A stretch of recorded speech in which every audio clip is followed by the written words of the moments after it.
One nation one election सिर्फ एक चर्चा का विषय नहीं है, बल्कि ये भारत की जरूरत है। हर कुछ महीने में भारत में कहीं न कहीं बड़े चुनाव हो रहे होते हैं। इससे विकास के कार्यों पर जो प्रभाव पड़ता है उसे आप सब भली भांति जानते हैं। ऐसे में वन नेशन वन इलेक्शन पर गहन अध्ययन और मंथन आवश्यक है। दोस्तों, केंद्र सरकार एक देश एक चुनाव को लेकर काफी एक्टिव नजर आ रही है। इसके तहत सरकार ने एक महत्वपूर्ण कदम उठाया है। केंद्र सरकार ने एक देश एक चुनाव के संदर्भ में एक कमेटी का गठन किया है। इस कमेटी का अध्यक्ष पूर्व राष्ट्रपति रामनाथ कोविंद को बनाया गया है। इसके अलावा केंद्र सरकार संसद के विशेष सत्र में एक देश एक चुनाव के बिल को पेश भी कर सकती है।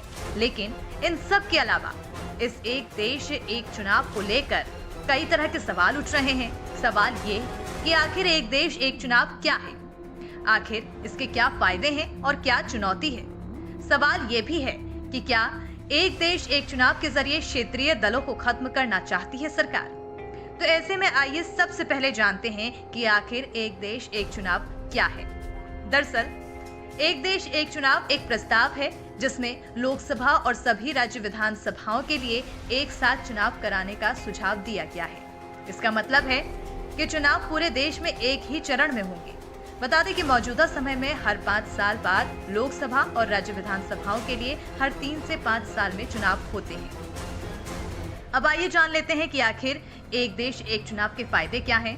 तो इससे कहा यह जा रहा है कि चुनाव पर होने वाले खर्च में कमी आएगी। दरअसल एक देश एक चुनाव कराने में सबसे ज्यादा फायदा यही होगा कि खर्चों में कमी आएगी, क्योंकि देश में लोकसभा या विधानसभा चुनाव कराने में करोड़ों के खर्च आते हैं।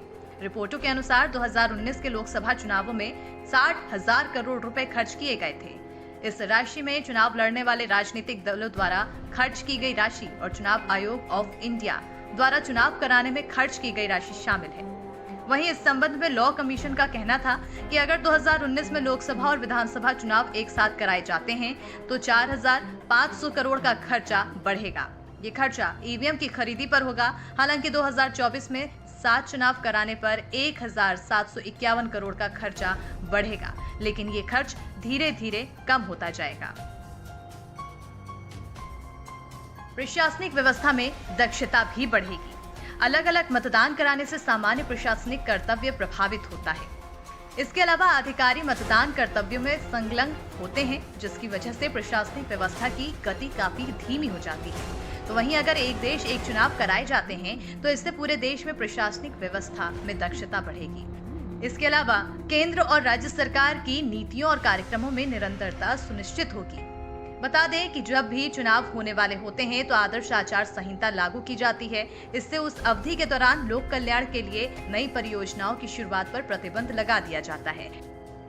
ऐसे में अगर चुनाव एक साथ होते हैं तो इससे केंद्र और राज्य सरकारों की नीतियों और कार्यक्रमों में निरंतरता सुनिश्चित करने में भी मदद मिलेगी। इसके अलावा इससे संसाधनों की बचत भी होगी, तो देश में विकास और भी ज्यादा बढ़ेगा।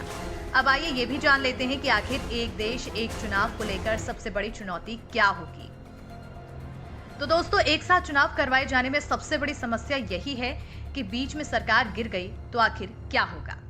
अगर किसी राज्य में त्रिशंकु विधानसभा होती है या बीच में ही कोई सरकार गिर जाती है तो ये क्रम फिर से टूट सकता है। इसके लिए विधि आयोग ने अपने सुझावों में कहा था कि ऐसी स्थिति में दोबारा चुनाव कराने से पहले सरकार बनाने के अतिरिक्त मौके दिए जाएं।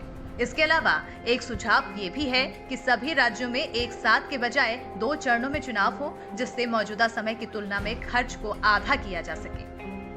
इसके अलावा कुछ लोगों का ये भी कहना है कि सरकार अगर एक देश एक चुनाव कराती है तो इससे क्षेत्रीय पार्टियों के लिए परेशानियां बढ़ सकती हैं।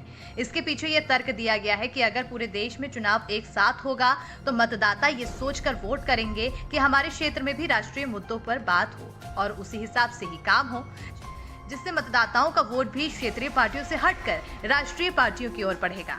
ऐसे में क्षेत्रीय पार्टियों के हाशिए पर जाने की आशंका जताई जा रही है।